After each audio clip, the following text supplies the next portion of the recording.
versículos, más bien los capítulos que vamos a ver el día de hoy, y los personajes principales, si los puedes por ahí poner en la diapositiva 2, Isaac, por favor.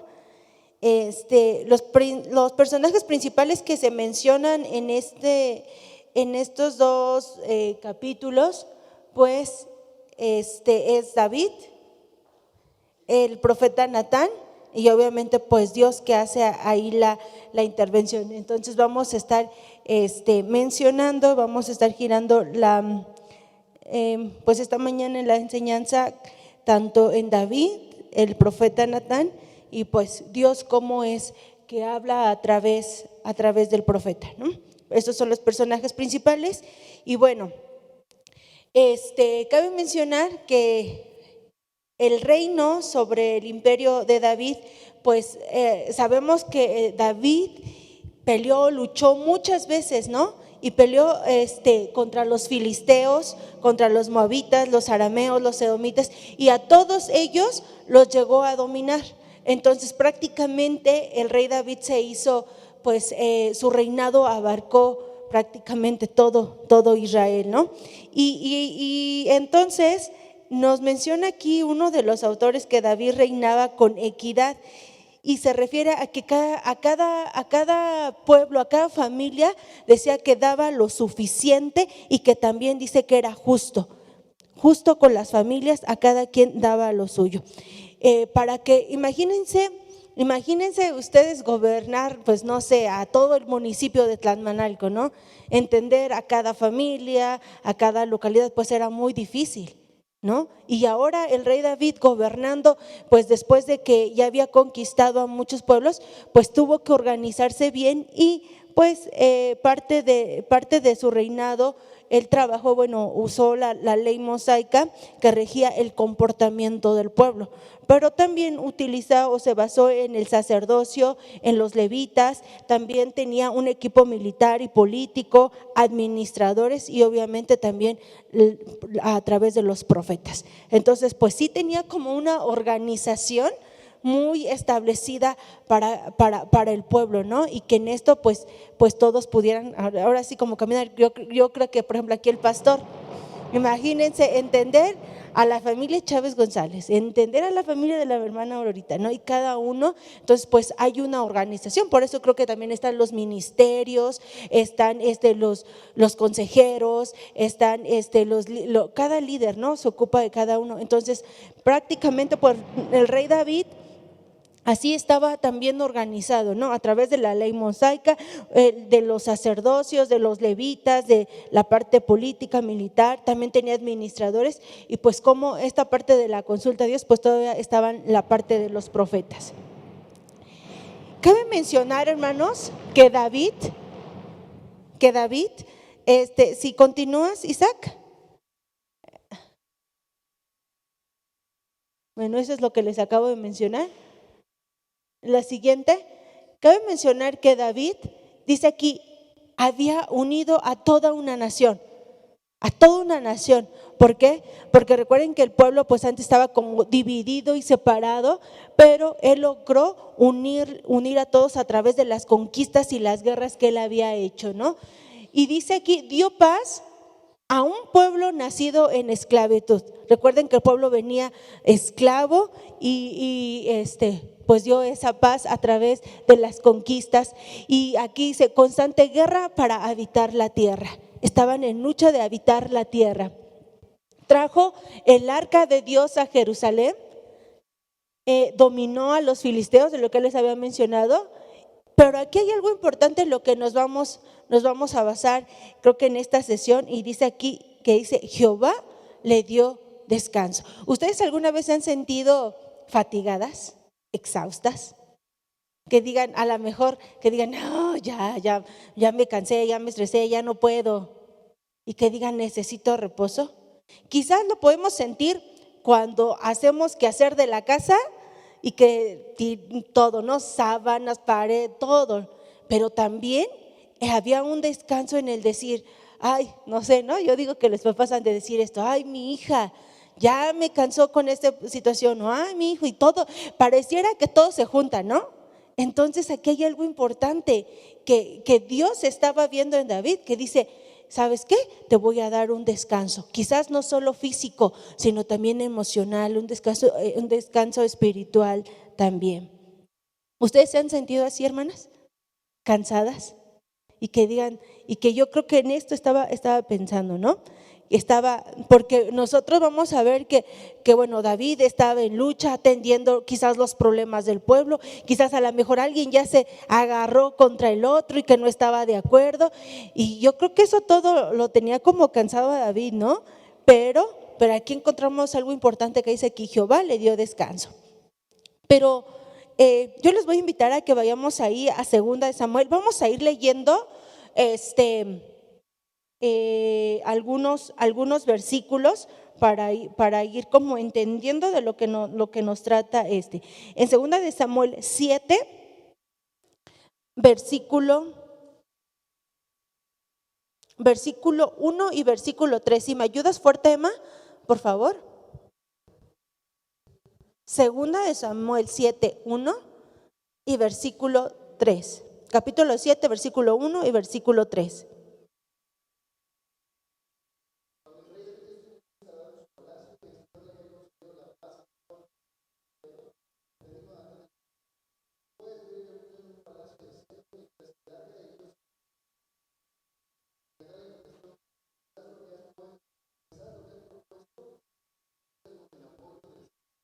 Gracias. Y lo vemos aquí, ¿no? Dice que David ya estaba instalado. ¿En qué estaba instalado? ¿En dónde vivía?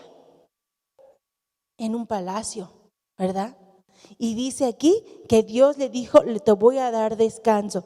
Pero en la siguiente, por favor, en la siguiente logramos percibir algunas situaciones que David se sentía como afligido, se sentía triste, yo creo, ¿no? Porque le decía aquí al profeta Natán, le decía, es que yo vivo en una casa de cedro. ¿A ustedes les gusta tener su casa limpia, bonita? Y que a veces pensamos, ay, me gustaría remodelar esta parte, así como ahora lo hicieron aquí en el templo, ¿no? Que ya tenía años que quizás nos hacía una remodelación y esto, y quedó bonita, ¿sí o no? Y entonces el rey David estaba como afligido por eso. Y entonces le dice al profeta Natán, ¿sabes qué?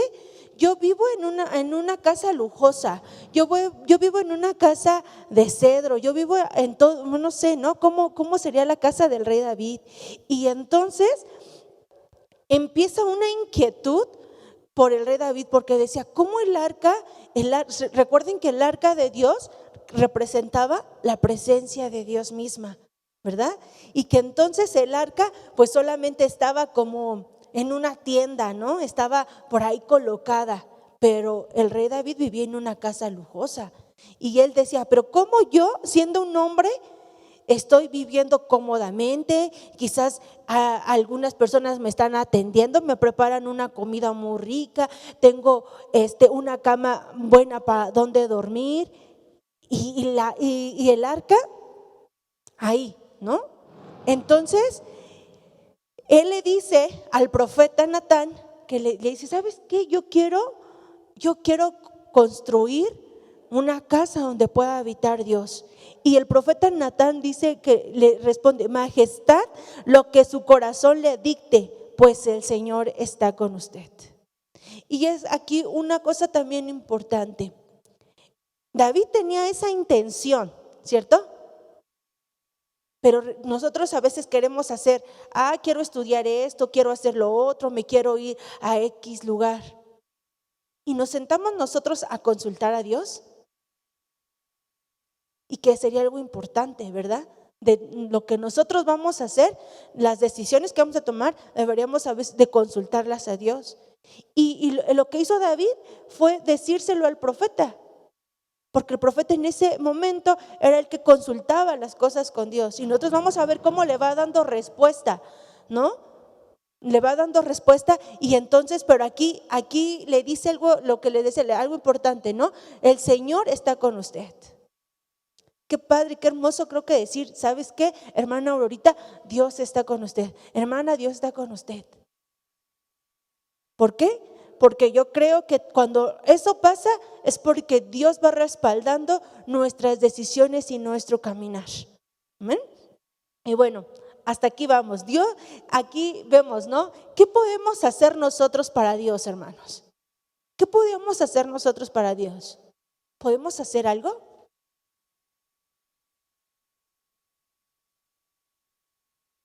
¿Tener comunión?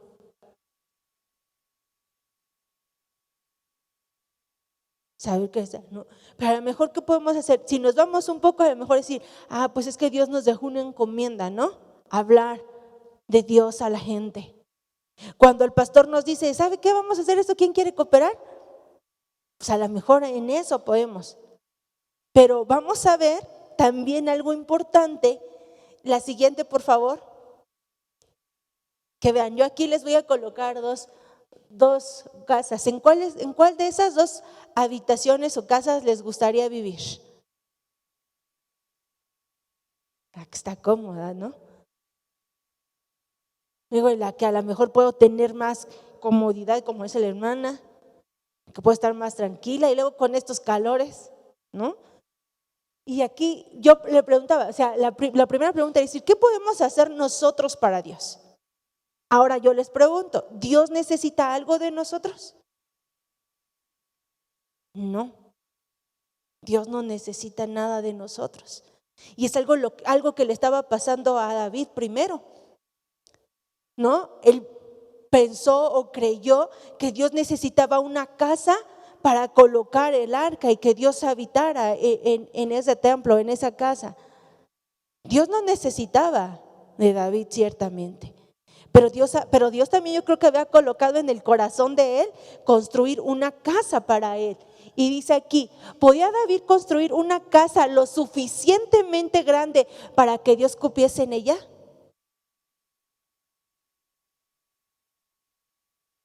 Dice aquí, ¿podía David construir una casa lo suficientemente grande para que Dios cupiese en ella? No, hermanos, no. Porque aquí está Dios y Dios va a rebasar estas 4 paredes. Dios es más grande que un templo. Y bueno, y lo vemos posteriormente a eso. Dios sí le llama bueno, nos recomienda que asistamos a un templo para adorar, para buscarle juntos, todos nosotros como hermanos en armonía.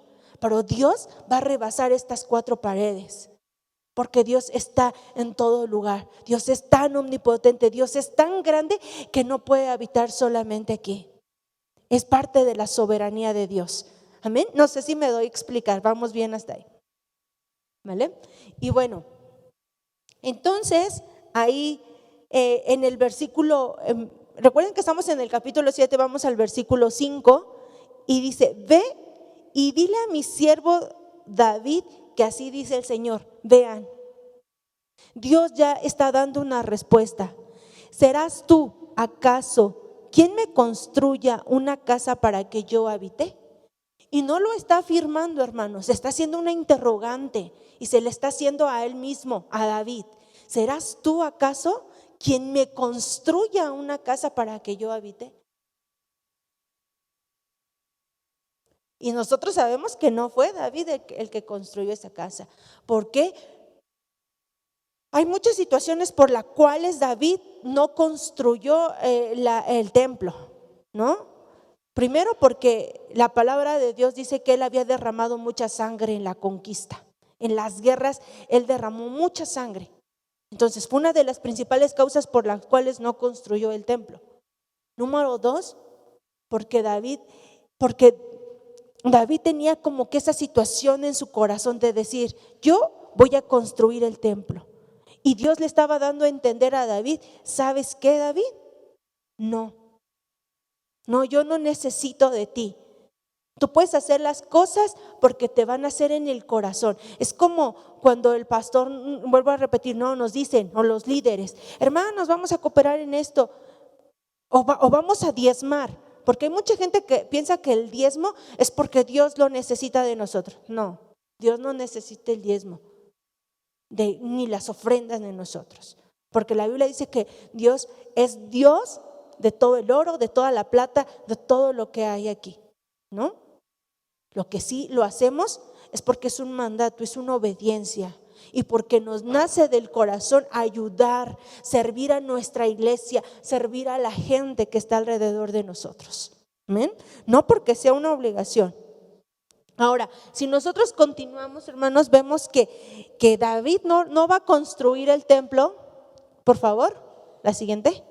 No lo va a construir, pero sí se menciona que David hace como que los planos de la estructura de cómo va a ser el tabernáculo, ¿no? Entonces, por ahí nada más estoy colocando algunas imágenes de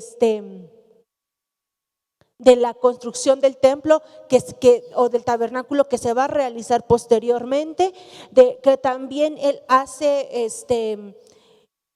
o la invención de los instrumentos que se iban a tocar dentro del tabernáculo. La siguiente, cómo iba a ser la organización de esos cultos, de esos servicios que hasta hoy, creo que hasta el día de hoy en las iglesias lo realizamos. ¿Por qué? Porque hay música, ¿no? Y no es que a lo mejor mucha gente dice es que en el templo hay música porque si quieren jalar a la gente o porque quieren copiar a los grupos. No, esto ya estaba desde el Antiguo Testamento plasmado, hermanos. La adoración a Dios, cómo iba a ser la organización, a qué se iban a dedicar los levitas, el sacerdote. O sea, ya estaba cómo iba a ser la organización del templo. Y de hecho, en la actualidad todavía tenemos pues la parte, ¿no?, de la presencia del tabernáculo, de todo, cómo estaba actualmente. Por eso cuando a veces los que predican, los pastores o los invitados que vienen, dice pasen al altar, sigue teniendo una parte simbólica, hermanos. Recuerden que la parte del altar no podía pasar la gente. Y fue un acceso que Dios nos permitió cuando se rasga el velo y tenemos acceso hasta su presencia. Entonces es algo que también nosotros no deberíamos como de minimizar el decir, pues oro a veces desde mi lugar. No, cuando a veces nos hagan la invitación, ahorita que veía a las hermanas que estaban orando, nos estamos acercando a la misma presencia de Dios. No quiere decir que allá no se sienta, no, sino que es también algo simbólico importante que rescatar, ¿no? Y pues bueno, nosotros vemos, si seguimos avanzando, por favor, vemos también esta parte de la soberanía de Dios. Y viene una pregunta, ¿de dónde nos ha sacado Dios? A lo mejor nosotros podemos decir, no, pues yo nací de padres cristianos. A lo mejor otros podemos decir, no, nosotros en el proceso nos convertimos. Sin embargo, aunque nosotros desde que nacimos podemos tener padres o no cristianos, Dios nos tuvo que haber sacado de algo. Tuvimos que haber tenido un encuentro con Dios. Y la pregunta es aquí, ¿de dónde nos sacó Dios?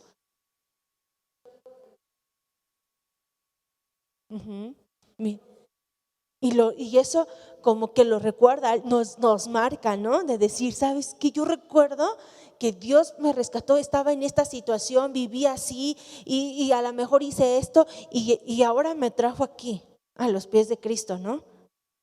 Y vuelvo a repetir, aunque hayamos nacido con padres cristianos, no quiere decir que Dios si no tuvimos un encuentro con Dios, seguimos viviendo en eso, ¿no? Pero aquí Dios había visto a David, dice aquí que lo sacó del redil. Recuerden que David era un pastorcito de ovejas, ¿no? Por ahí dicen, a lo mejor para algunos algo insignificante. Como dicen, una persona invisible, alguien que no lo consideraba. Porque actualmente con los estereotipos que tenemos, pues nos fijamos, en la persona que es más famosa, en el que tiene estas características. Y David en ese momento era invisible, era un pastor de ovejas. Dios lo estaba sacando de esa invisibilidad, ¿no? Dice que aquí que lo llevó al trono, de un pastor de ovejas, lo llevó a ser el rey, ¿no? Lo liberó de Saúl, que lo perseguía para matarlo. Lo sacó de todas estas situaciones. Durante la guerra de los filisteos, ¿qué pasó? él siempre salió victorioso, ¿no? Eliminó a todos sus enemigos. Una cosa importante que hizo Dios, hermanos. Obviamente David tuvo muchos enemigos que lo perseguían para matar. Y una situación importante es que cuando Dios le dio el descanso a David, no se lo dio solamente en una casa, ahora sí una cama para dormir. Dice que aquí que tuvo que eliminar a todos sus enemigos para que pudiera tener una paz completa, ¿no? Le dio mucha fama, le dio prestigio, lo engrandeció y él dice que va a engrandecer su nombre. Ahí en el versículo 8 y 9, en 2 de Samuel 7, 8 y 9, hermana, ¿me podría ayudar? 8 y 9.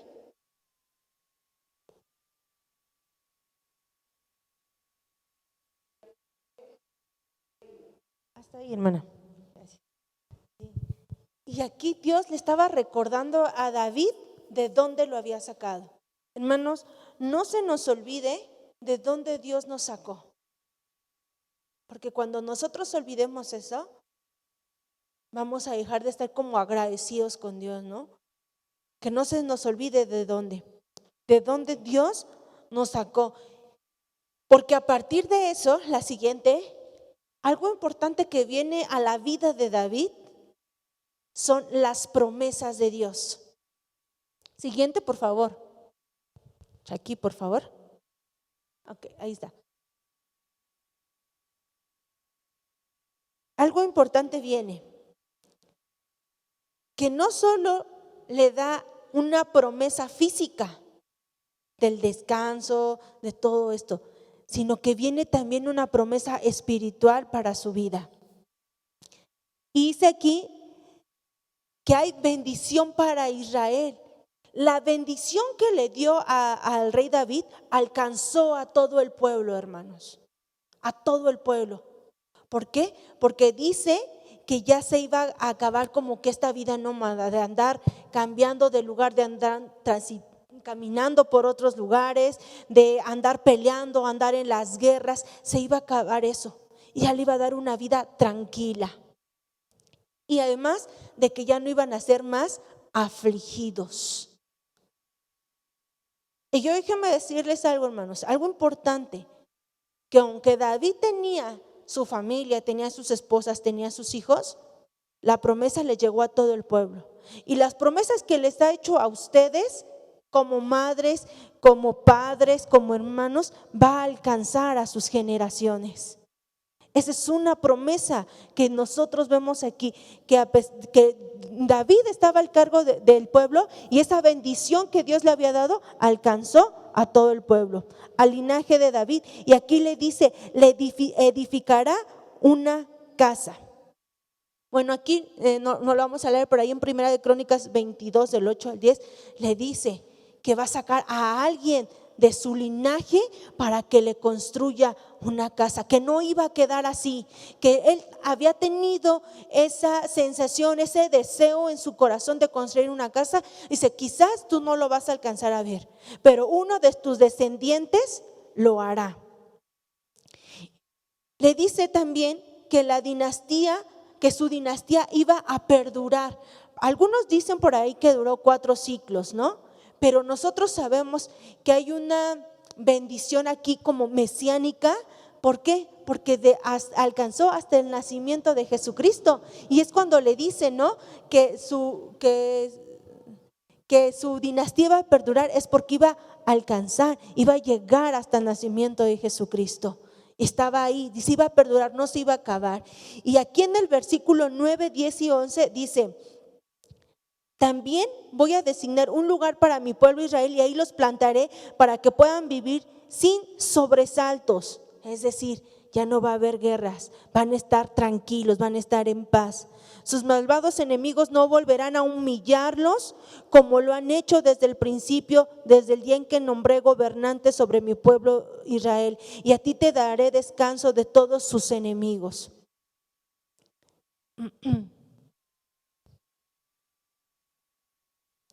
Y le dice aquí, en otras palabras le está diciendo, yo voy a hacer de ti una nación grande, un nombre grande. Y creo que de todos los reyes, bueno, también con Salomón, pero David es uno de los reyes que prácticamente es conocido, muy conocido, hermanos. Y vuelvo a repetir esto, y esto es muy importante, ¿no? La bendición, yo no sé si alguna vez Dios les haya dado una promesa, pero la bendición que Dios nos ha dado al momento de nosotros conocer a Dios, esas promesas van a alcanzar a nuestra familia. Y es como dice la palabra, ¿no? Dice, cree en el Señor Jesucristo y serás salvo tú y toda tu casa. ¿Amén? Siguiente.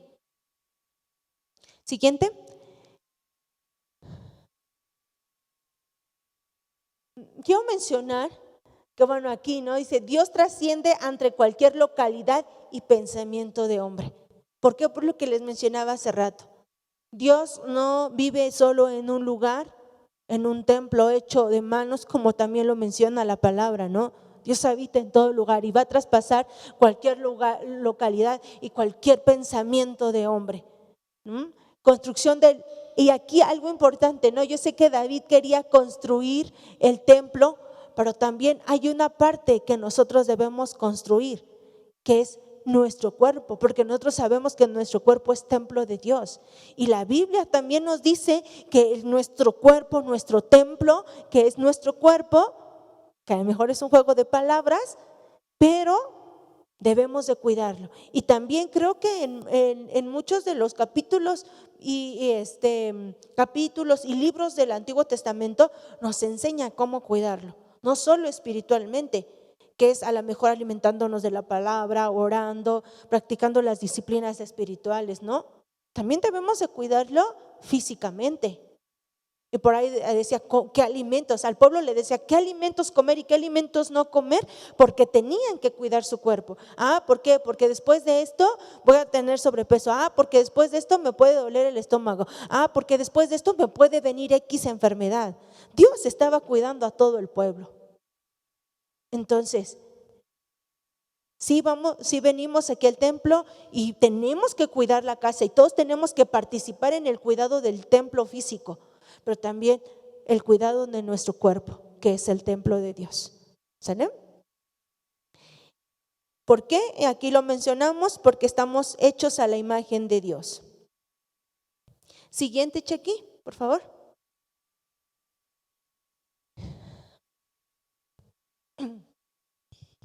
Aquí vienen muchas promesas hacia David. Una de ellas que es promesa de una casa, le promete preservar el reino de David.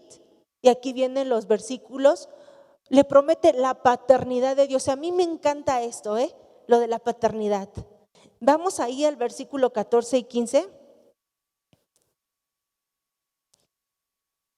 Vean, porque dice así: yo seré su padre, él será mi hijo, así que cuando haga lo malo, lo castigaré con varas y azotes como lo haría un padre. Sin embargo, no le negaré mi amor como se lo negué a Saúl, a quien abandoné para abrirte paso. Aquí le está hablando de Salomón. Dice, yo voy a ser para Salomón un padre. Y un padre, hermanos, aquí Dios le está diciendo, no creas que porque yo voy a ser su padre, lo voy a consentir, lo voy a dejar que haga lo que quiera. Yo creo que como padres tampoco dejan que los hijos hagamos lo que queramos, ¿verdad? Bueno, a lo mejor más cuando son adolescentes o niños. Pero aquí le dice, o sea, no, yo voy a tratar a tu hijo, pero cuando haga lo malo, lo voy a corregir. Quizás dicen, le voy a dar con la vara, ¿no? Quizás no lo va a agarrar, está hablando metafóricamente. Pero también dice, pero yo no voy a apartar mi misericordia. Hermanos, cuando nosotros pasamos por la adversidad o por situaciones difíciles, pensemos también que Dios está obrando en eso y que quizás en la enfermedad, en muchas situaciones, Dios no va a apartar la misericordia de nosotros. Su misericordia no se va a ir, nos va a corregir, porque usted y yo somos hijos de Dios. ¿Y quién es nuestro Padre? Nos está hablando de una paternidad. La paternidad, porque Dios es nuestro Padre, nos adoptó como hijos, ¿cierto? Y dice la palabra, ¿no? Cuando el Padre ama al Hijo, lo corrige. Pero bien hermoso, yo dice aquí, pero no quiere decir que porque nos corrija o porque hagamos algo malo, Él va a apartar su misericordia y el amor de nosotros. No lo va a hacer, porque es un Padre amoroso que tiene misericordia. Amén. Y dice, ¿quién soy yo? Y el mismo David le dice, o sea, después de todo, le dice, ¿y quién soy yo para que tengas misericordia de mí? Hermanos, ¿qué hemos hecho? ¿Usted ha hecho algo bueno para que Dios tenga misericordia? No, no hemos hecho nada, hermanos. Solamente Dios nos vio y nos amó así, con todos nuestros defectos, con todos nuestros errores y también virtudes. Dios así nos amó. No hemos hecho nada para que tenga misericordia. Por eso David se lo preguntaba, o sea, me das una casa, ya me prometiste que voy a tener una descendencia grande, me va a suceder mi hijo y él te va a construir el templo. ¿Qué he hecho yo para que tengas misericordia? ¿No? Conoce cada aspecto de nuestra vida. Ahí en el versículo 22, lo dice, qué grande eres, Señor omnipotente. Nosotros mismos hemos aprendido que no hay nadie como tú y que aparte de ti no hay Dios. Qué grande es Dios. Amén. Siguiente, y con esta voy a terminar. Hermanos, yo me quedo con, yo en todo este capítulo, yo me quedo con algo importante. Que obviamente los padres sí son cimiento indispensable para que los hijos busquemos a Dios. Porque David buscó a Dios y fue fiel a Dios. A pesar de que cometió muchos errores, bastantes errores, Dios lo llamó que tenía un corazón conforme al corazón de Dios. Pero algo importante que hacía David es que se arrepentía. Y hoy, hermanos, quiero que recuerden esto, que las promesas que Dios les ha dado las va a alcanzar a su familia. Y dice aquí, me voy a ir hasta el versículo 29. Y quiero que piensen en esto, hermanos, para su familia, para ustedes, para su descendencia, porque crean que ustedes y sus hijos y los hijos de sus hijos van a ser benditos por Dios, porque ustedes han conocido a Dios. Y dice aquí, dígnate entonces bendecir a la familia de tu siervo. Le está haciendo una petición a Dios. Y como cabezas de hogar, eso a veces nos hace falta pedir, dígnate bendecir a la familia de tu siervo, de modo que bajo tu protección exista para siempre. A mí me parece algo hermoso esto. Pues tú mismo, Señor omnipotente, lo has prometido. Y le está diciendo a Dios, no te olvides de tus promesas. Quizás no lo alcance a ver yo, pero no te olvides de eso. Si tú bendices a la dinastía de tu siervo, quedará bendita para siempre. Algo que hace el pastor al inicio del año es que bendice a todas las familias. Y algo que deberíamos o deberían de hacer, creo que los padres de familia, las cabezas que son, obviamente estoy hablando de mamá y de papá, es bendecir a las familias, bendecir a los hijos, bendecir a los nietos. ¿Por qué? Porque así, y rogarle a Dios, hermanos, que la bendición de Dios siga con sus familias. Porque vemos una descendencia maravillosa en el linaje de David, ¿no? Y pues, esta es la enseñanza del día de hoy, hermanos. Espero que hayan entendido y que les haya gustado también. Y pues el siguiente domingo vamos a seguir con el capítulo 9 y 10. Así que pues no dejen de vernos, no dejen de asistir, porque pues la verdad es que traen muchas enseñanzas aplicables para nuestra vida. Amén. Dios les bendiga, hermanos, y pues gracias. Buenos días, vamos a A los que nos están viendo en la transmisión o esto que está grabado, vamos a iniciar con la clase de Escuela Dominical Bíblica. El día de hoy vamos a ver los capítulos del libro de Samuel. Vamos a leer Samuel o vamos a estudiar lo que es Segunda de Samuel capítulo 9 y capítulo 10. Vamos a iniciar con la lectura del capítulo 9, porque vamos a dividir esta clase en dos, en el capítulo 9 y el capítulo 10. Vamos a ver primeramente el capítulo 9, le voy a dar lectura. Segundo libro de Samuel, capítulo 9. Dice: dijo David: ¿ha quedado alguno de la casa de Saúl a quien haga yo misericordia por amor a Jonatán?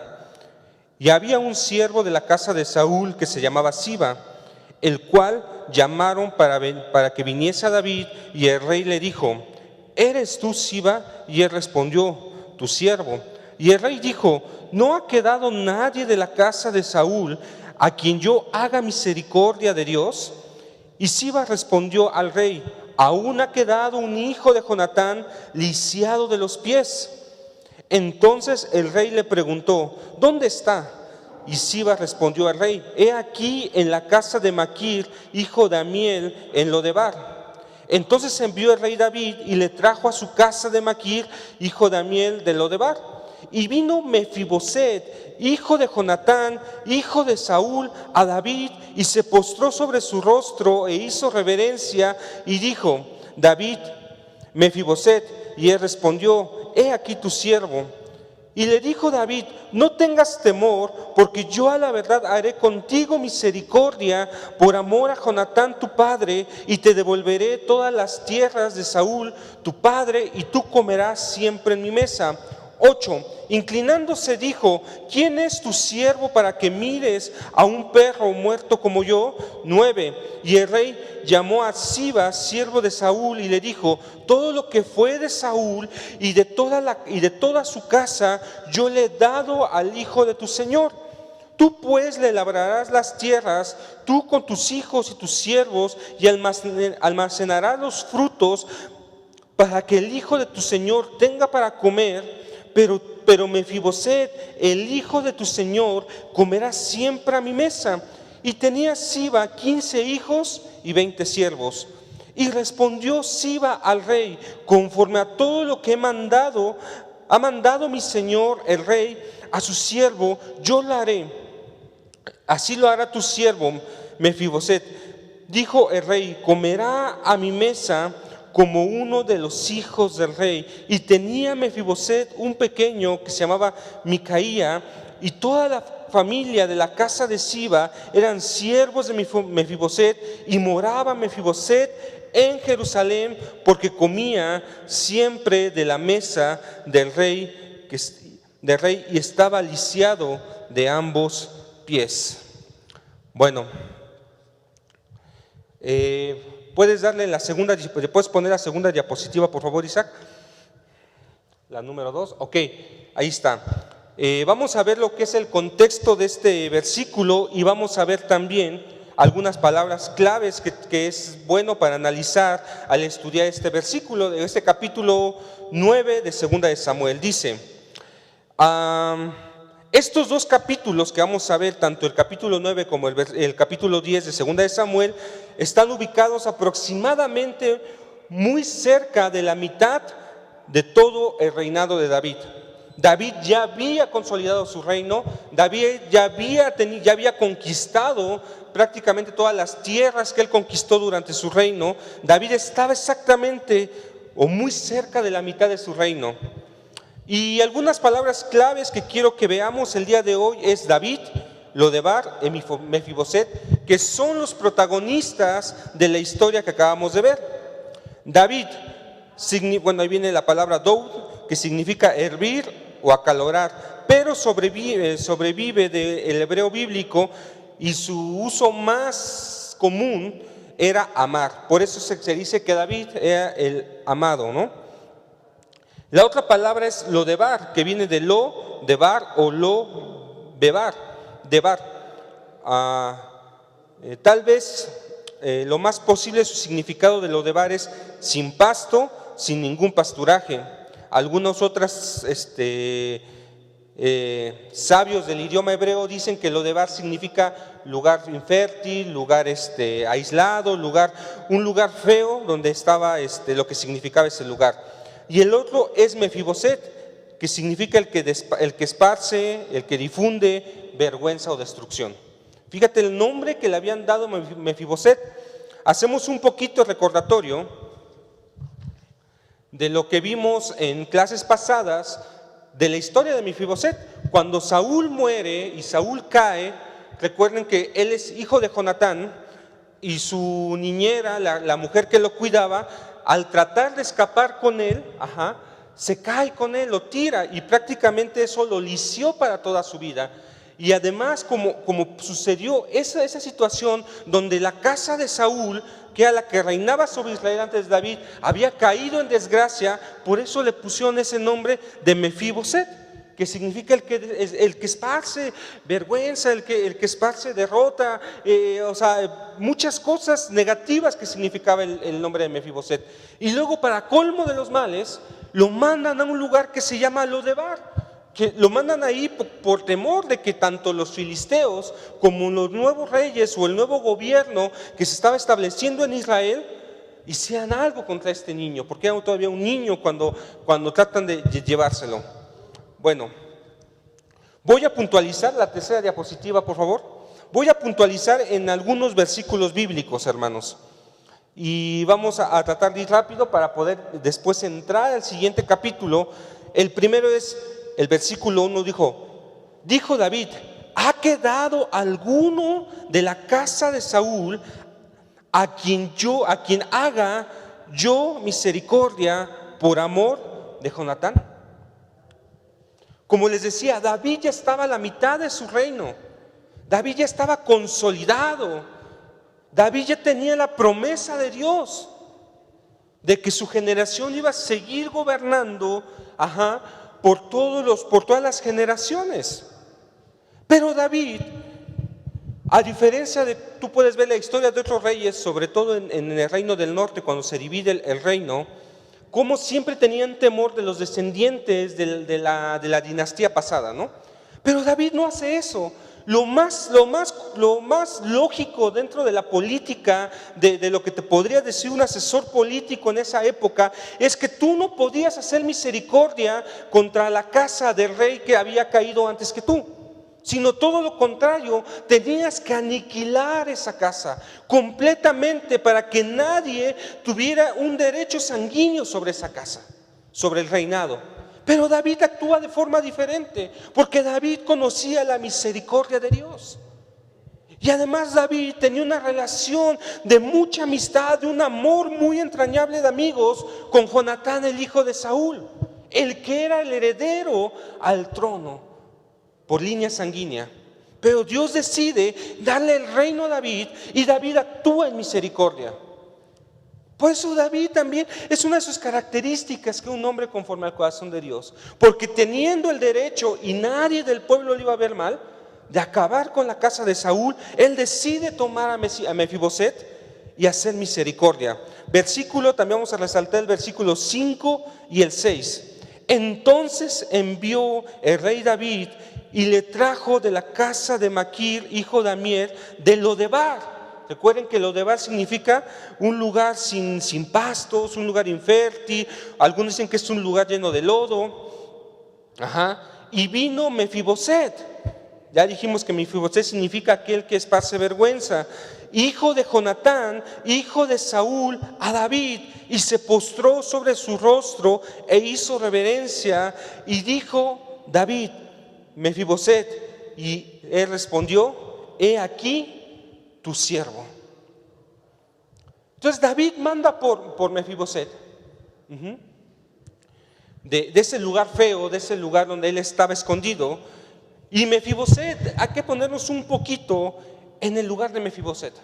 O sea, él sabía que lo más posible, o su sentido común le indicaba que lo que iba a hacer David era matarlo, para acabar con la descendencia de Saúl. Por eso Mefiboset toma una actitud de reverencia y le dice: he aquí tu siervo. Que el hijo de un rey, porque todavía él tenía esa línea sanguínea, Mefiboset, se inclinaba ante otro rey que era David, estaba indicando que él estaba completamente renunciando a todo lo que él pertenecía, a todo lo que él era como línea sanguínea, que era Mefiboset. Pero como les dije, David no tenía la intención de hacer lo que hacían los demás reyes de su alrededor, sino él conocía cuál era la voluntad de Dios, y una de esas voluntades de Dios es hacer misericordia. Versículo 7. Y dijo David: no tengas temor, porque yo a la verdad haré contigo misericordia por amor a Jonatán tu padre, y te devolveré todas las tierras de Saúl tu padre, y tú comerás siempre a mi mesa. Ve lo que hizo David. O sea, David no le dice: voy a hacer misericordia contigo porque yo amé a tu padre Jonatán. No me importa si esto políticamente puede ser peligroso, porque tú tienes la línea sanguínea del rey anterior. No me importa, yo amaba a tu padre Jonatán y yo tendré misericordia de ti. Y no solamente voy a tener misericordia de ti, sino además te voy a dar todo lo que le pertenecía a la casa de Saúl. Todo lo que le pertenecía a la casa de Saúl.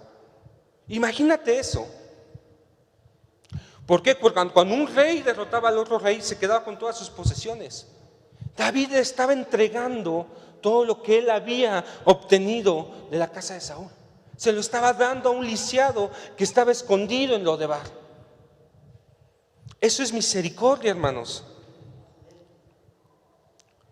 Y eso muchas veces, bueno, voy a seguir leyendo el 8. Y él, inclinándose, dijo: ¿quién es tu siervo para que mires a un perro muerto como yo? La reacción de Mefiboset tal vez sea no creérsela. Y esto nos da un cuadro de muchas veces nosotros cómo venimos a la salvación a Dios. Somos como un Mefiboset que está lisiado, que vive en un lugar sin pastos, un lugar feo. Y viene el rey, que es Jesús, y nos dice: ven, hijo mío. Y nosotros a veces nos cuesta mucho trabajo poder entender que, como dice aquí Mefiboset, yo no soy un perro muerto. Pero David estaba ejerciendo la misericordia con él. Así es Dios cuando nos llama, hermanos. Tal vez no merecíamos que Él nos llamara, no merecíamos que Él nos aceptara en nuestra condición. Pero sin en cambio, Él hace misericordia con nosotros y nos restaura. Y no solo te restaura, ve el versículo 13 que también tengo ahí en la diapositiva. Y moraba Mefiboset en Jerusalén, porque comía siempre de la mesa del rey y estaba lisiado de ambos pies. O sea, David no solamente no lo mató, David no solamente no lo restauró y le dio las tierras y las propiedades que tenía la casa de Saúl, sino además David dio la orden de que siempre Mefiboset iba a comer en la mesa del rey con los hijos de David. Eso es lo que hace Dios con nosotros, hermanos. Nos saca de donde estábamos, nos restaura y nos pone todavía en un lugar mayor del que podríamos imaginar, comiendo a la mesa del rey. Por eso la Biblia dice que somos los coherederos con Cristo. Estamos con Cristo, estamos comiendo con Él.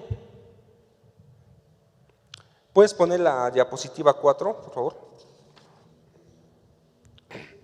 Y quiero solamente centrarme en este punto para acabar el capítulo 9. Y estaba lisiado de ambos pies. Imagínate la condición de Mefiboset. Hay dos cosas. Una cosa hay algo importante para David, es ese significado de que estuviese lisiado de ambos pies, pero también para Mefiboset. Vamos a ver primero para Mefiboset. Levítico 21 del 18 al 20. Porque ningún varón en el cual haya defecto se acercará, varón ciego o varón cojo o mutilado o sobrado. 19. O varón que tenga quebradura de pie o rotura de mano, o jorobado, o enano, o que tenga nube en el ojo, o que tenga sarna, o empeine, o testículo mayugado. Para participar de las ceremonias que se tenían en la ley, tanto sacerdotes no podían tener ninguna de esas características, pero tampoco nadie podía participar de la asamblea y de la fiesta o tomar del sacrificio si estaba en esas condiciones. En una condición espiritual o netamente en una cuestión de la ley, Mefiboset ya estaba aislado del pueblo. En cuestiones espirituales, ritualísticas, todo eso. Él seguía perteneciendo al pueblo porque venía del linaje de Benjamín, de la casa de Saúl, pero ya había cosas en las cuales él estaba aislado por la condición de estar lisiado de los dos pies, de ambas piernas. Pero ya no solamente pensemos esto que nos dice la Biblia, sino también pensemos en un hombre. Si el día de hoy, en el año 2023, para una persona que no tiene movilidad en sus pies, qué difícil es tener una vida normal. No tenemos las condiciones en las calles para que él pueda caminar, si es que tiene silla de ruedas, si tiene muletas, es muy complicado para una persona. Imagínate que en esas condiciones Mefiboset vivía. No había forma, en ese entonces no había silla de ruedas, no había camillas, o sea, no había muchas cosas que para hoy, el día de hoy es complicado una persona así. Imagínense en esa época, cómo vivía Mefiboset. Y que de repente, su vida cambió. De estar lisiado, de no poderse acercar a las situaciones religiosas es como si no pudiera venir a la reunión al templo, no poder tomar de nuestra Santa Cena, no poder participar de aquí de la comunión que tenemos. Y aparte, imagínense, no tenía tierras porque se habían perdido todas las tierras con Saúl. O sea, prácticamente Mefiboset vivía como un mendigo donde estaba. Vivía de la caridad de la familia que lo había adoptado. Y de repente viene David, lo restaura y hace que él siempre coma de su mesa. Eso es hacer misericordia, hermanos. Y dos, también para David fue algo bien importante esto, hermanos, porque David, cuando conquista Jerusalén, cuando conquista la fortaleza de Sión, él hace una declaración en 2 de Samuel 5:8. Y dijo David aquel día: todo el que hiera a los jebuseos suba por el canal y hiera a los cojos y ciegos aborrecidos del alma de David, porque se dijo: ciego ni cojo entrará a mi casa. Aquí David lo dice porque cuando va a conquistar la fortaleza de los jebuseos, que era Sión, que ellos estaban en Jebús, que después se volvió Jerusalén, los de ahí, como nunca habían podido penetrar esa fortaleza, le dicen: hasta los ciegos y los cojos te van a echar, David. Y David, tal vez en un ataque de ira, en un ataque de no sé, de algo, dice: pues yo voy a aborrecer a los ciegos y a los cojos, y nunca habrá un ciego ni un cojo en mi casa. Pero imagínate también lo que fue para David, cuando ve que el hijo de su mejor amigo viene lisiado de los dos pies. Tal vez David se arrepintió de estas palabras que dijo años antes, ¿no? Tuvo que arrepentirse también de las palabras que él dijo años antes. Y hermanos, y esa es la reflexión el último que hablo del capítulo 9. Muchas veces nosotros hemos dicho cosas o hemos hablado en contra de alguien, ¿no? Y a veces Dios nos da un vuelco, ¿no? A veces decimos: esa familia o esa persona no tiene perdón de Dios, ¿no? Ojalá que les vaya mal, y yo creo que ellos se van a ir directito al infierno, ¿no? Pero cuando Dios hace su obra, también muchas veces a nosotros nos calla la boca o nos quita conceptos o preceptos que tenemos muy establecidos, ¿no? Y eso es todo lo que nos indica la historia de Mefiboset. Cuando Dios hace misericordia contigo, pero también cuando Dios, en tu posición que estás, que yo creo que todos aquí somos hijos de Dios, también te tiene que dar una lección sobre las personas que alcanzan la salvación. Tal vez tú no creas, hermano, pero en un día esa persona que tú pensaste, hasta que tú dijiste con tu boca que esa persona nunca iba a alcanzar salvación, la vas a ver aquí en la iglesia. Y a veces es para tener un corazón humilde nosotros delante de Dios. Y el capítulo 10, hermanos, voy a leer el capítulo 10. Me siguen con su vista, lo voy a leer de forma completa. Son 19 versículos. Y también hay una lección muy importante. Dice: después de esto, aconteció que murió el rey de los hijos de Amón y reinó en su lugar Jaún, su hijo. Y dijo David: yo haré misericordia con Hanún, hijo de Nahás, como su padre hizo conmigo. Y envió David a sus siervos para consolarlo por su padre. Mas llegando los siervos de David a la tierra de los hijos de Amón, los príncipes de los hijos de Amón dijeron a Hanún, su señor: ¿te parece que por honrar David a tu padre te ha enviado estos consoladores? ¿No ha enviado David a sus siervos para reconocer e inspeccionar la ciudad para destruirla? 4. Entonces Hanún tomó a los siervos de David y los rapó a la mitad de la barba y les cortó los vestidos a la mitad hasta las nalgas y los despidió. Cuando se le hizo saber esto a David, envió a encontrarles, porque ellos estaban en un extremo avergonzados, y el rey les mandó para que les dijeran: quedaos en Jericó hasta que os vuelva a nacer la barba, entonces volved.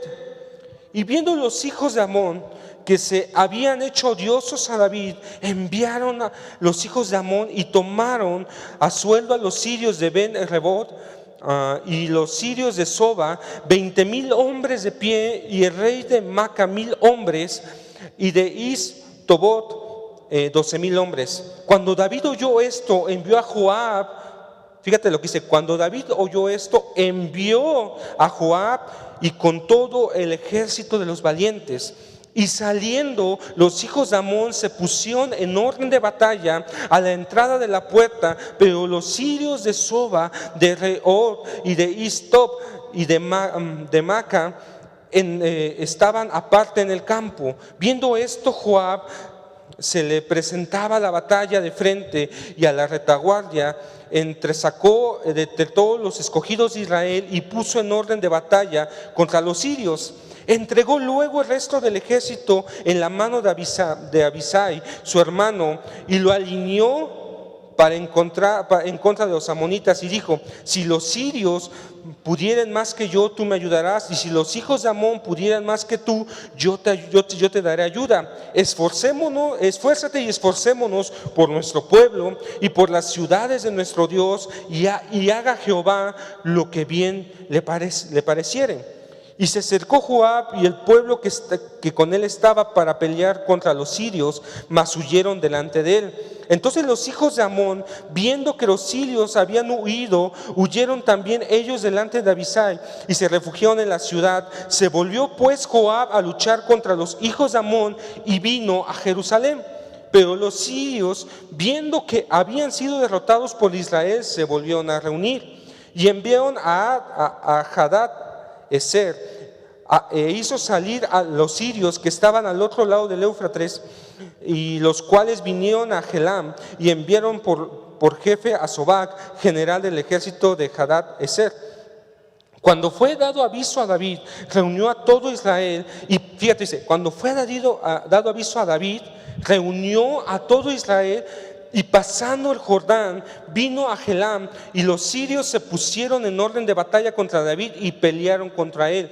Mas los sirios huyeron delante de Israel, y David mató a los sirios, a la gente de 700 carros y 40,000 hombres de a caballo, e hirió también a Sobac, general del ejército, que murió ahí. Viendo pues todos los reyes que ayudaban a Hadad-Ezer cómo habían sido derrotados delante de Israel, hicieron la paz con Israel y sirvieron. Y de allí en adelante los sirios temieron ayudar más a los hijos de Amón. Esta parte de la Biblia, hermanos, ya nos está hablando de algunas guerras que estaban sucediendo en el reinado de David. David ya no tenía problemas internos en el reino, en ese momento tenía problemas externos. David, ¿me puedes poner ándale, está bien?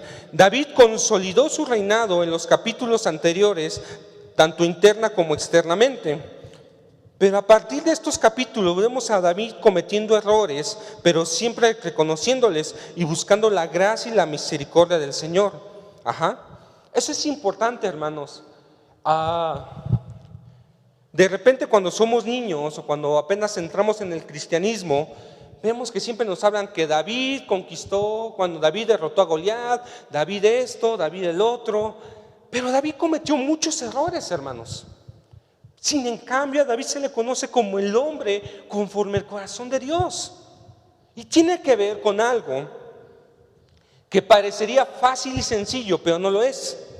Es que cuando David cometía errores, y cometió errores graves, fuertes, tanto para su vida personal como para su familia, como para el reino, David siempre tenía la humildad de reconocer sus errores. Realmente, a pesar de los tropiezos de David, solo afectaron internamente al reino, pues Dios siempre lo ayudó con sus enemigos externos. Esto es bien importante, hermanos. De aquí en adelante, todo el conflicto que va a tener David en su vida es internamente en el reino, con su familia, con sus hijos, con gente de su mismo reino que se rebeló. Dios, por amor a David, a partir de aquí siempre tuvo cubierto a Israel de cuestiones externas, de que algún otro pueblo quisiera hacer algo en contra de Israel. Todo el conflicto fue interno. Eso también nos habla mucho, hermanos. A veces nosotros andamos buscando cuestiones externas que afectan nuestra vida, cuando no nos damos cuenta que el problema está dentro de nosotros, hermanos, ¿no? Hay un chiste que siempre me gusta contarlo, de un pastor que lo oí hace años, donde decía que estamos tan acostumbrados a echarle la culpa al diablo que un día el diablo se nos va a aparecer y nos va a decir que ya le dejemos de echarle la culpa. De esta forma, había un hermano que iba a un templo. En ese entonces se acostumbraba a hacer las reuniones en la tarde-noche del domingo, y el hermano un domingo llegó tarde, ¿no? Y llegando a la iglesia le dijo: cochino diablo, por tu culpa llegué tarde al servicio, te reprendo en el nombre de Jesús. A los 8 días, el hermano se le olvidó su cartera para ofrendar, y el hermano, llegando a la iglesia, vuelve a orar: te reprendo, diablo, porque por tu culpa se me olvidó mi cartera, te reprendo en el nombre de Jesús. Al tercer día, al tercer domingo, el hermano se peleó con su esposa y no fue a la iglesia. Y estando en su casa dice: por tu culpa, diablo, me enojé con mi esposa, te reprendo en el nombre de Jesús. Y pasó así el tiempo, y un día el hermano iba tarde, sin su cartera y sin su Biblia al templo.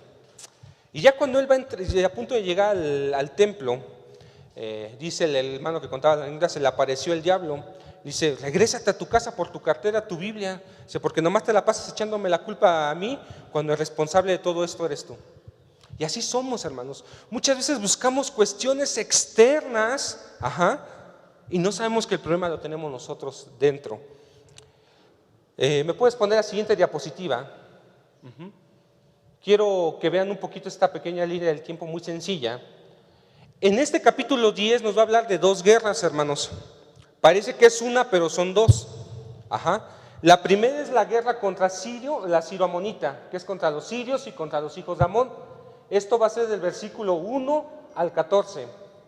Y si se dan cuenta, abajo dice que David no sale a pelear.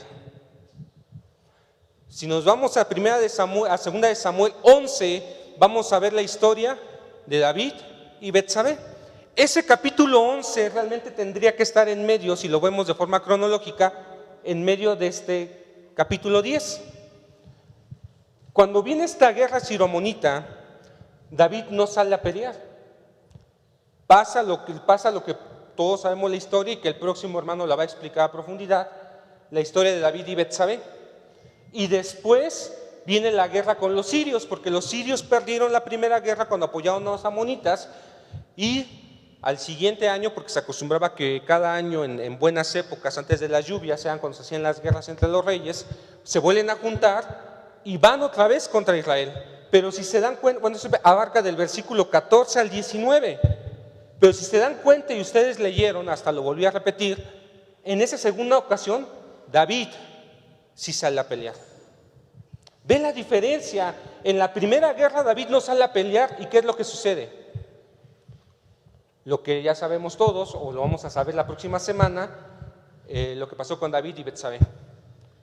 Ya David reflexionó y en la segunda guerra sí sale a pelear con el ejército de Israel. ¿Puedes dar la siguiente diapositiva? Nada más quiero que se quede muy, muy pendiente.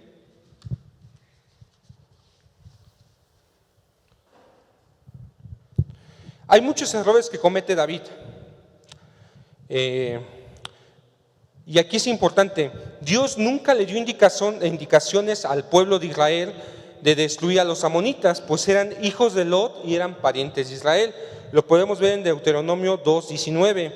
Y cuando te acerques a los hijos de Amón, no los molestes ni contiendas con ellos, porque no te daré posesión de la tierra de los hijos de Amón, pues a los hijos de Lot les he dado esa heredad. Eso es importante, hermanos, porque yo que estuve estudiando esto, por ahí vi una prédica de un chico español muy famoso, un predicador muy famoso, donde decía que él, sin estudiar la Biblia, que tenía que ser enemigo y destruir a los amonitas. Realmente la Biblia no, porque Dios, aún así, a pesar de que la promesa no era con Lot, Dios, por amor a Lot, respetó a los amonitas, ¿no? Pero esto no quiere decir que se debían de hacer amistades entre Israel y entre ellos y Israel, pues ellos también habían hecho muchos actos en contra de Israel. Los amonitas eran un pueblo pagano que adoraban a los dioses de Milcom y Moloc. Dios mandó a los israelitas a no casarse con estos paganos. Y hay un personaje que es el del rey que murió. Cuando Nahás, amonita, se le pidieron algunas condiciones de alianza con Saúl. Eso lo vemos en 1 Samuel 11:2, donde le dice a los israelitas que para aliarse y no tener guerra entre ellos se sacaban un ojo, el ojo derecho, y ahí es cuando se levanta Saúl y los derrota, ¿no? Puedes darle a lo que sigue, nomás quiero poner ese contexto. Dios le dice a Israel, no destruyas a los amonitas, pero también les dice, no te juntes con ellos. O sea, David estaba cometiendo ese error de tener la amistad con ellos. David trataba de ser amigo de los amonitas, lo vimos en el versículo 2, primer error. 2, David no comanda su ejército, es lo que yo les decía en el versículo 7. David había sido un rey que había siempre encabezado sus batallas, siempre las había encabezado, hermanos. Y en ese momento no sabemos por qué, no conocemos qué pensó David, qué pasó sobre su cabeza. Tal vez porque todavía sentía una amistad con los amonitas, con ellos, no fue a pelear contra ellos. Y ven todo lo que provocó, que les digo, lo vamos a ver más a profundidad con el próximo hermano que exponga el capítulo 11 y 12 sobre David y Betsabé. Pero ve el error que cometió David por no salir. Como no estaba haciendo nada, pues ya vamos a ver las consecuencias la próxima semana de eso. Otra cosa que hay que rescatar de es Joab, era un gran estratega para la guerra. Si se dan cuenta, eso es muy importante, hermanos, porque de repente queremos espiritualizar todo, o sea, y no en el mal sentido, sino no en un buen sentido, sino en un mal sentido, ¿no? Joab es un gran estratega. Joab, desde que llegó al campo de batalla, vio que los amonitas estaban a sus espaldas y los sirios estaban enfrente de él.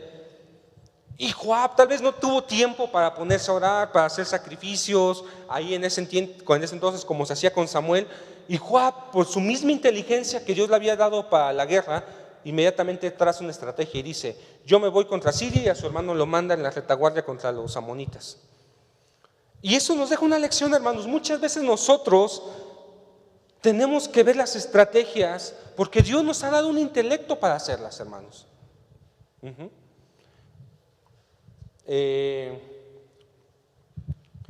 Los que tienen negocios, los que quieren emprender algo, o si estamos a cargo de un área aquí en la iglesia, pues tenemos la capacidad porque Dios nos puso ahí.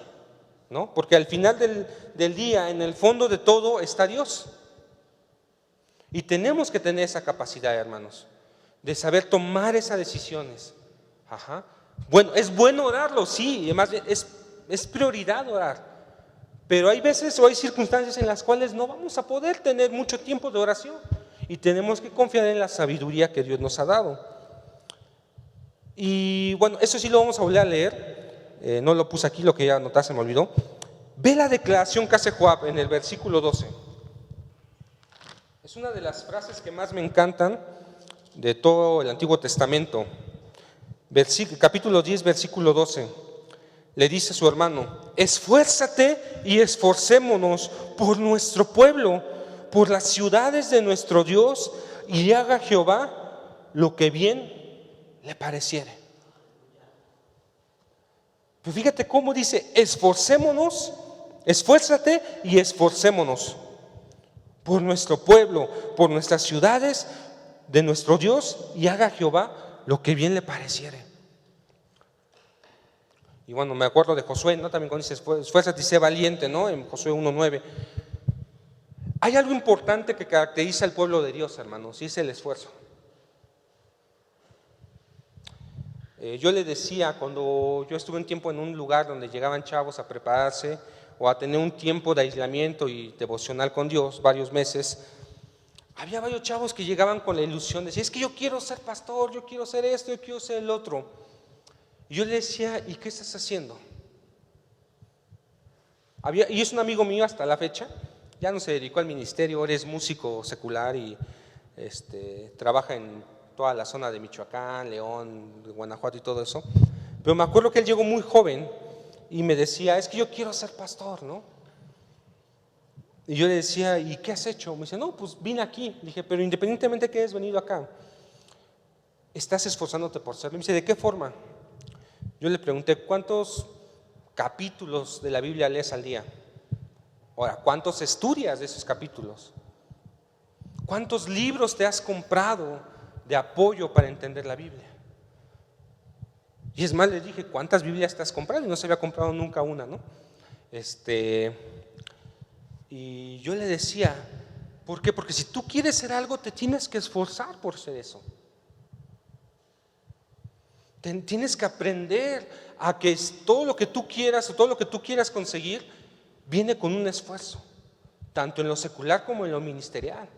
Hay gente que quiere ser músico en la iglesia, pero no quiere estudiar teoría musical. Hay gente que quiere cantar en la iglesia, pero y hoy con el internet, hermanos, es bien fácil. Métete a ver 2, 3, 4 tutoriales en YouTube para ver cómo es la forma correcta y la técnica correcta de cantar. Hoy tienes muchas herramientas, hermanos. Gente que es profesionista. Yo veo que hay gente que le huye a ser ingeniero por las matemáticas, ¿no? Pero hay muy poco esfuerzo. Vivimos en una cultura del poco esfuerzo, hermanos. Y por eso Joab le dice a su hermano: vamos a esforzarnos por nuestras familias y por la ciudad y por Dios. Eso debe de ser una cualidad que como cristianos debemos de tener, el esfuerzo. ¿Qué es lo que queremos? Vamos a esforzarnos. Tenemos que dar un paso más que los demás. Por eso Jesús dice: vamos a dar la segunda milla como iglesia. Queremos ver llena la segunda reunión, vamos a esforzarnos, hermanos. Vamos a esforzarnos. Continúo para terminar, hermanos. Cuando viene el incidente de Betsabé en el versículo 13 y 14, David recapacita y sale a la guerra en el versículo 17. También otro pasaje de la Biblia, hermanos, aparte del capítulo 11 que debería ir realmente en medio de este capítulo 10, el Salmo 51 también debería estar a la mitad de este capítulo si uno lo ve de forma cronológica. Y el Salmo 51, hermanos, a mí me encanta. Solamente voy a hablar un poquito de unos primeros versículos y de la introducción de este versículo, porque dice el inicio que ponen es una señal como cosas que le daba el compositor de este canto, indicaciones, ¿no? Y fíjate lo que dice: al músico principal, Salmo de David, después de haberse llegado a Betsabé y vino Natán el profeta. Pero fíjate cómo este canto, David, lo manda al músico principal. O sea, David dice, y es por eso que yo les digo, David no era un hombre perfecto, pero tú notas cómo David se había arrepentido de forma genuina, ¿no? Porque ve lo que dice, ten piedad de mí, oh Dios, conforme a tu misericordia, conforme a la multitud de tus piedades, borra mis rebeliones. Lávame más y más de mi maldad y límpiame de mi pecado. Porque yo reconozco mis rebeliones y mi pecado siempre está delante de ti. Contra ti solo he pecado y he hecho lo malo delante de tus ojos, para que sea reconocido justo en tu palabra, teniendo por puro en tu juicio. Y tú puedes seguir leyendo el Salmo 51. Es una gran oración de arrepentimiento, hermanos. David sacó su corazón en este pasaje, pero no solamente se quedó en la letra, hermanos, y lo vimos. David empezó otra vez a salir a la guerra. Y con esto acabo.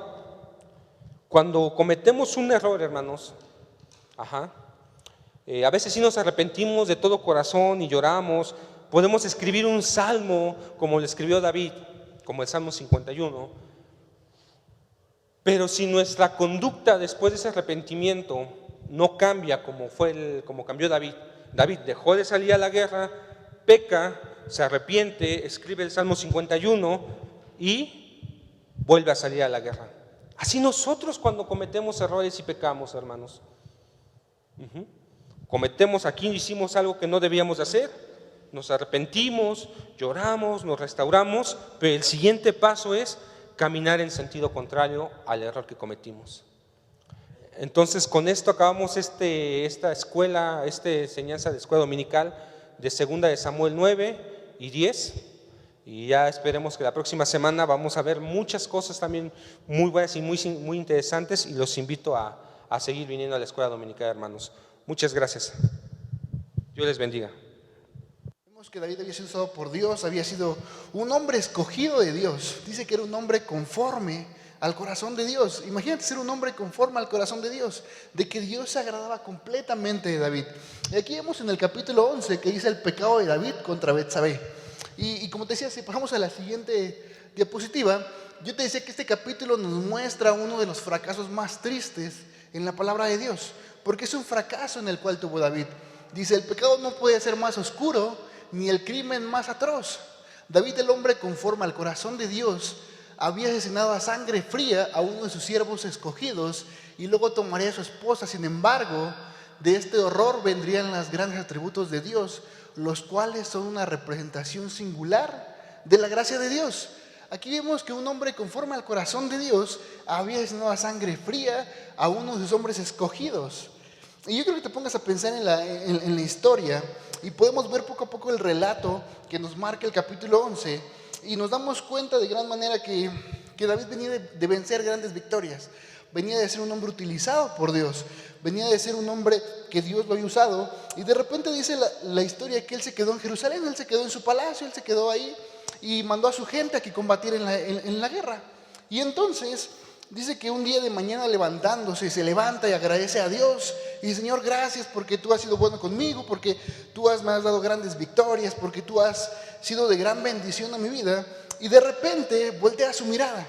Y cuando voltea su mirada, eso lo podemos ver en el capítulo 11, lo vamos a ir resumiendo para no adentrarnos en todo el capítulo, pero vemos en la historia que dice que él voltea su mirada, él desvía su mirada y se da cuenta que ahí estaba Betsabé, se estaba bañando, y de repente el corazón de David se corrompe por completo.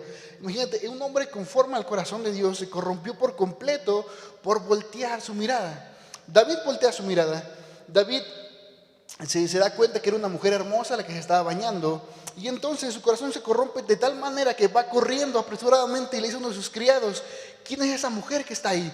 Imagínate el corazón de David tan desesperado que estaba, que dijo, ¿quién es esa mujer que se está bañando en ese lugar? ¿Quién es aquella mujer que está en ese lugar? Y David fue corriendo rápidamente, me imagino que fue apresuradamente, a lo mejor sacudió a su criado de la desesperación que tenía y le dijo, ve a investigarme quién es esta mujer.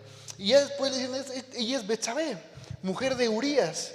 Y no conforme David con esto, llama a Betsabé y está en una relación con ella. Sin embargo, podemos ir viendo poco a poco en la siguiente diapositiva, podemos ver que en la siguiente, ahí vemos que tenemos esos personajes principales, ¿no? Tenemos a David, a Betsabé, a Joab y a Urías. Y pasamos a la siguiente diapositiva, por favor. Y vemos en el capítulo 2, dice que no se le puede atribuir la culpa a Betsabé, ya que el lugar donde ella estaba era considerado un lugar solitario. No era como que Betsabé hubiera querido provocar a David. Ella estaba en un lugar solitario, un lugar donde ella podía bañarse con tranquilidad. Y vemos que también que lo más probable es que ella ni su marido Urías jamás sospecharían que lo que ocurría podría ser observado por el palacio del rey. Ellos no tenían conocimiento de esto. Ellos no sabían que el rey los podía estar viendo. Ellos estaban en un lugar solitario, ellos estaban ahí donde se bañaban aquellas personas. Y Betsabé se bañó como un día normal. Y a lo mejor se le podría culpar a ella por decir, es que a lo mejor ella provocó al rey David porque se bañó en un lugar donde tiene que bañarse. Pero sin embargo eso no es correcto. No se le puede atribuir la culpa a ella. Ella simplemente estaba haciendo una acción que podía hacer cotidianamente. Ella singularmente actuaba de esta manera. Y podemos ver que quién era Urías. Y si notamos en esta parte vemos que Urías era uno de los varones de renombre del rey. Era un soldado selecto. Era un hombre importante en el batallón del rey. Era un hombre importante que estaba batallando con el rey David. Era un hombre que estaba sirviendo al rey David. Un hombre selecto. Imagínate el corazón de David, que viendo que un hombre selecto de él estaba a punto de traicionarlo. Y vemos la diapositiva siguiente. Bueno, ahorita que nos pasen la siguiente diapositiva, vemos que aquí encontramos el plan de David para cubrir su pecado. Vemos prontamente que en el versículo anterior, vemos que Betsabé llega con David, pero Betsabé hace algo importante. Betsabé en el capítulo 5, si me puedes acompañar a Levíticos, me parece que es Levíticos 15 y 18.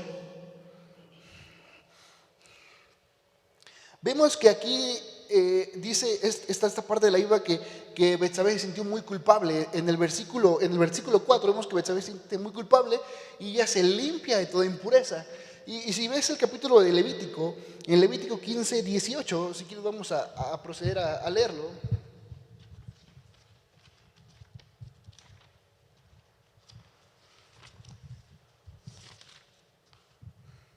Dice: y cuando un hombre yazga con una mujer y tenga derrame de semen, ambos se lavarán con agua y serán inmundos hasta la noche.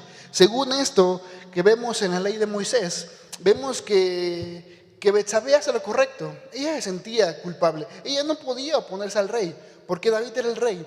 Pero sin embargo ella hace esta acción de purificar su vida, de purificar aquella acción que ella había elaborado, ¿no? Y vemos prontamente que el corazón de David, en vez de arrepentirse, seguía con un corazón de querer ocultar su pecado. Vemos que David empieza a buscar un plan para ocultar su pecado. Y si vemos en el versículo 8, y vemos la diapositiva que tenemos ahorita, y vemos en el versículo 8, vemos que David llama a Urías y le dice, él quería ponerlo en la trampa. Y vemos que le llama a Urías, y vemos en el versículo 8 que le dice, tómate un tiempo para estar libre. Lo llama y le dice, Urías, ven a tu casa, tú disfruta. Su plan de David era poder ocultar su pecado. Dice, ¿cómo le hago para ocultar mi pecado? Él estaba más preocupado en cómo accionar de otra manera que realmente de tener un arrepentimiento de corazón realmente. Imagínate la manera en la cual se corrompió el corazón de David, que estaba buscando una estrategia para poder ocultar este pecado. Y dice, pues ¿qué puedo hacer? Voy a hacer que Urías se acueste con su mujer. Y él le dice, tómate un tiempo libre. Vemos en el versículo 8 del 2 de Samuel, capítulo 11, vemos que le dice, tómate un tiempo libre, vete con tu mujer, descansa. Y el plan de David es que Urías estuviera con su mujer. Sin embargo, Urías le dice, yo no puedo estar con mi mujer mientras mi gente está batallando, mientras mi gente está en combate, mientras mi gente está en lucha. Yo no puedo estar accionando de esta manera. Y sin embargo el rey empieza a pensar, pues ¿cómo le hago? ¿Qué puedo hacer yo para que Urías caiga en esa trampa, ¿no? Y vemos que en el versículo 13 el rey lo invita a su palacio, lo invita a comer y hace todo lo posible por embriagarlo.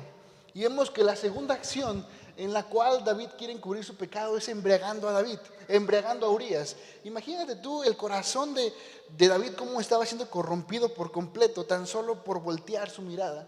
El hecho de que él solamente volteara su mirada, te das cuenta que él perdió todo conocimiento de conciencia y únicamente estaba como viendo cómo justificar o cómo poder ocultar este pecado. Y vemos que cuando lo embriaga, David esperaba que al ser embriagado Urías fuera con su mujer y se acostara con ella. Pero sin embargo, el mismo Urías no hace esto. Él va y duerme afuera de su tienda y el rey se empieza a sentir incómodo. Dice, ¿cómo puedo hacer yo que Urías caiga en esa trampa, ¿no? Y ya hasta vemos hasta el versículo del 14 al 17, si vamos a 2 de Samuel. Vemos en 2 de Samuel y continuamos con la historia bíblica. Si nos vamos al capítulo 11, versículo 14 al 17, vemos que dice, venía de la mañana escribió David a Joab una carta, la cual él envió en manos de Urías. Había escrito en la carta lo siguiente: poned a Urías al frente en lo más recio de la batalla y retirarlos de él para que sea herido y muera. Imagínate el corazón de David cómo estaba ya por completo, que ninguno de sus planes anteriores habían salido a la perfección.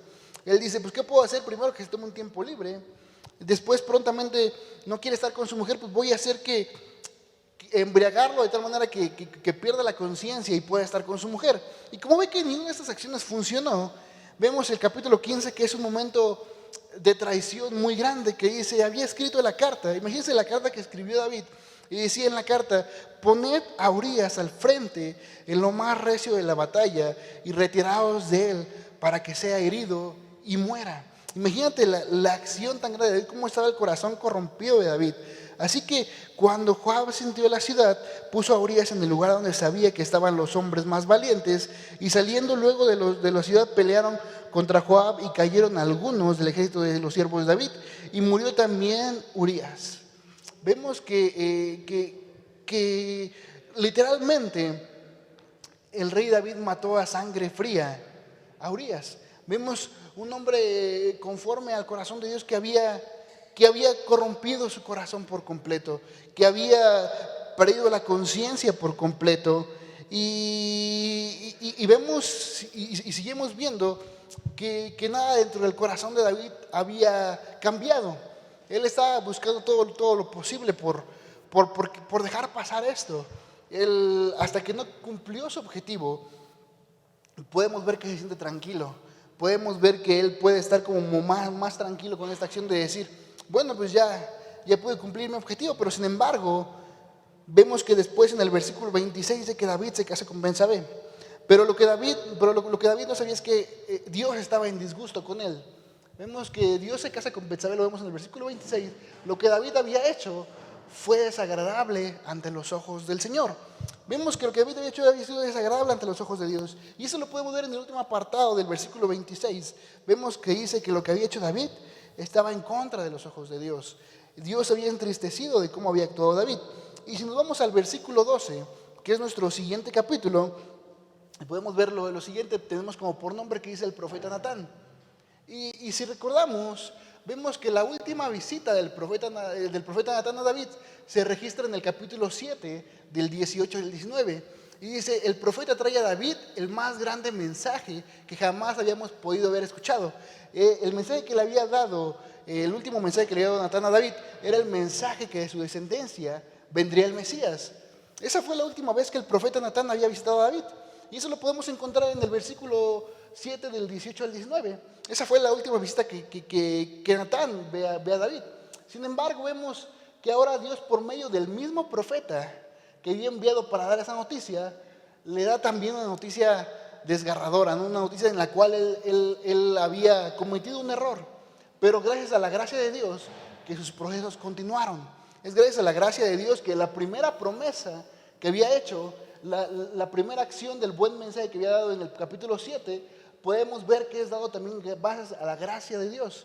Porque el mismo profeta que le había dado este mensaje de que de él vendría el Mesías, también vemos que es el mismo profeta que le cuenta que se había equivocado. Y si vemos la historia y empezamos a leer un poco más a fondo lo que es el capítulo 12, vemos que Natán le va con David, le dice: David, ¿tú qué harías o cómo reaccionarías tú si un hombre que tiene grandes riquezas, un hombre que tiene muchos bienes, que tiene muchas ovejas, que va a celebrar un gran banquete porque va a venir alguien de visita a verlo, tiene visitas y tiene muchas riquezas, y hay un hombre muy pobre que únicamente tiene una ovejita? Este hombre es muy pobre, pero únicamente tiene una ovejita, y esta ovejita ha comido con sus hijos, es una oveja que siempre ha estado con ellos, alguien que han tratado como parte de su familia.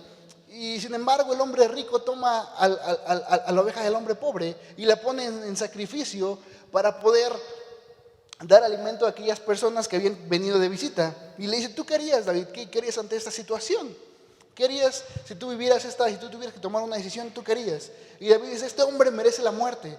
¿Cómo es que teniendo todo, cómo es que este hombre teniendo tan grandes riquezas, fue por la única ovejita que tenía el hombre pobre? Y David dice: este hombre merece la muerte, este hombre no merece vivir. Y vemos que el profeta Natán le dice: bien has dicho, ese hombre eres tú.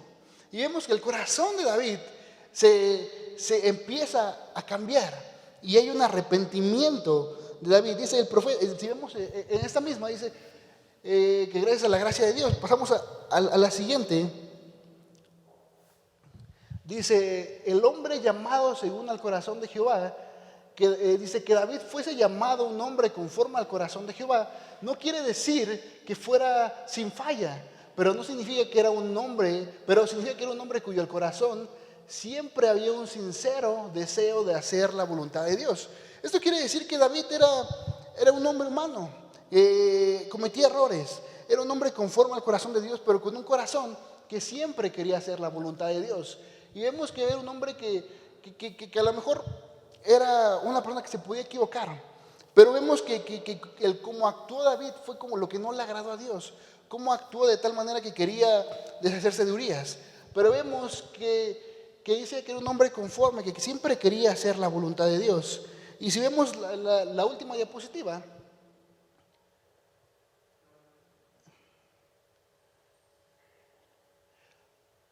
vemos aquí esta parte en la cual encontramos lecciones importantes a aprender. Vemos estas lecciones importantes. Dice: las lecciones importantes que podemos aprender del pacto de David: por más fuerte y espiritual que sea un hombre, si quita sus ojos de Dios, está propenso a caer.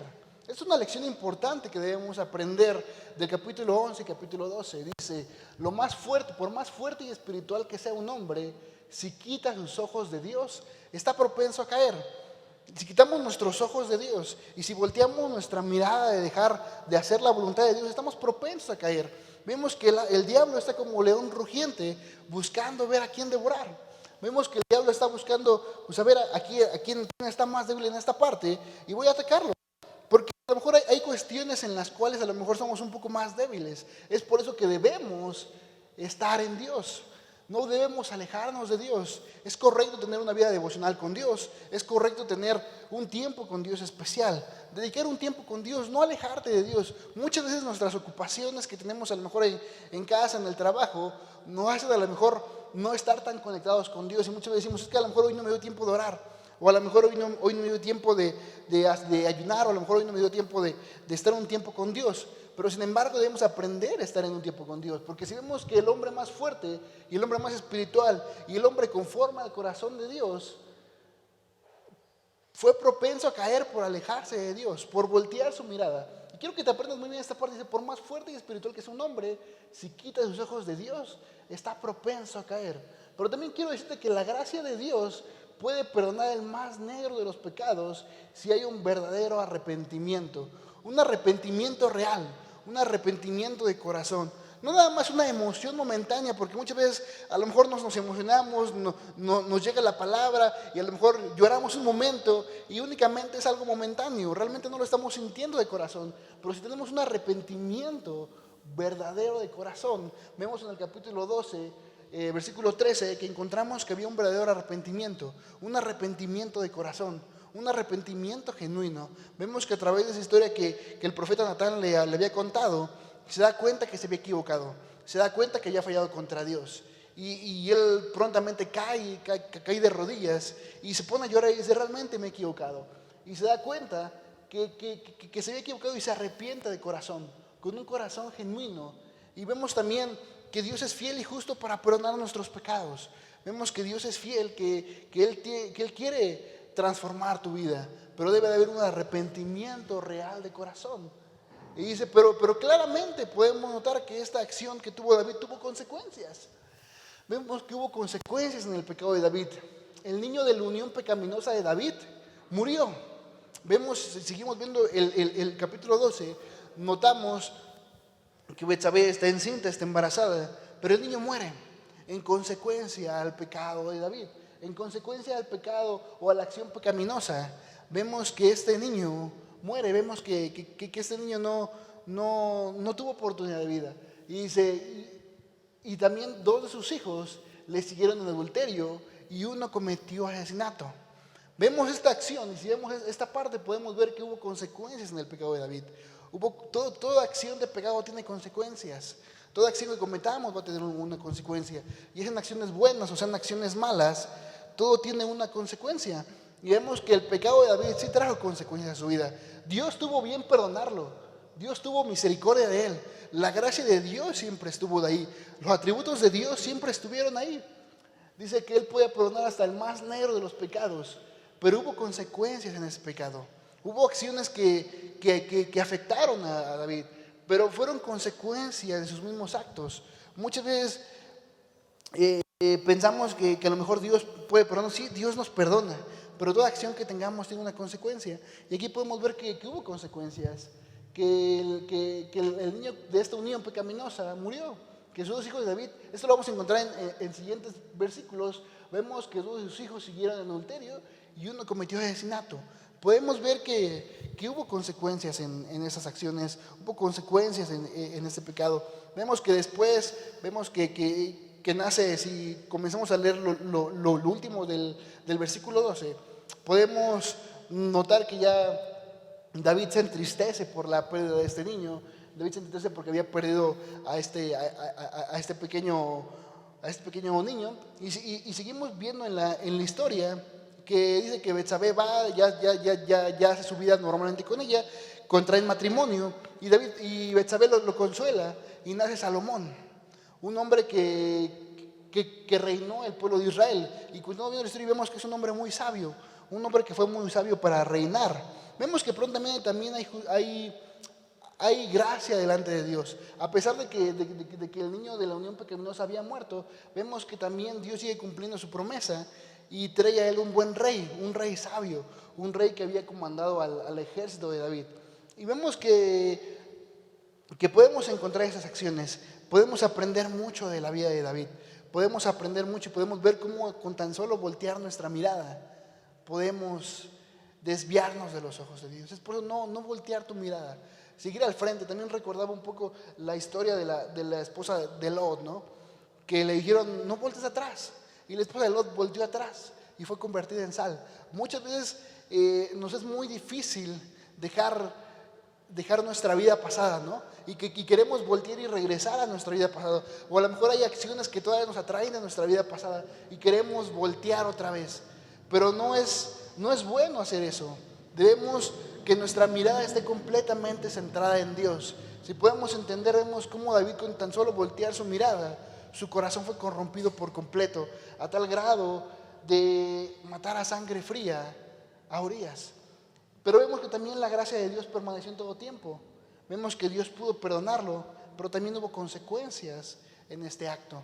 Vemos que Dios quiere hoy enseñarnos algo importante. Hoy quiere enseñarnos que no volteemos nuestra mirada, que no desviemos nuestra mirada del frente, que no nos distraigamos, que tengamos un tiempo realmente en comunión con Él. Un tiempo en el cual nos alejemos de Dios. Si vemos las acciones buenas que rescatamos del rey David, era que un hombre conforme al corazón de Dios, pero con tan solo desviar su mirada, cambió todo. Es por eso que debemos tener una vida devocional con Dios.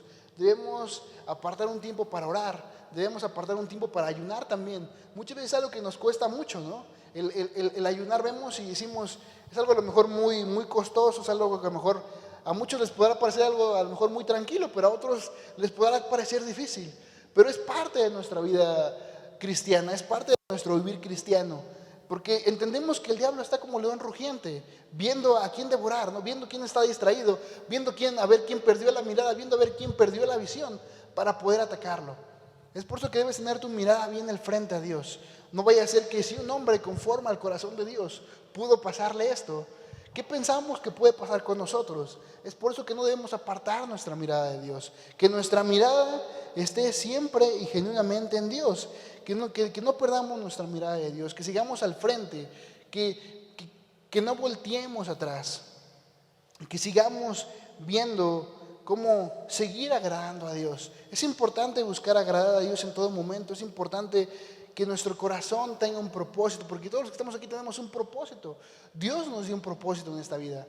A lo mejor pensamos que a lo mejor ya somos muy pequeños o somos muy grandes, pero vemos que en Jeremías Dios le dice que desde antes de que naciese ya tenía un propósito, ya lo había nombrado, y vemos que tenemos un propósito en Dios, y no debemos dejar que esas acciones pecaminosas o esas acciones de distracción nos distraiga de nuestro propósito con Dios, porque tenemos un propósito aquí, tenemos un propósito con Dios, y Dios no quiere que el hecho de que tú voltees te distraiga del propósito que Él tiene para ti.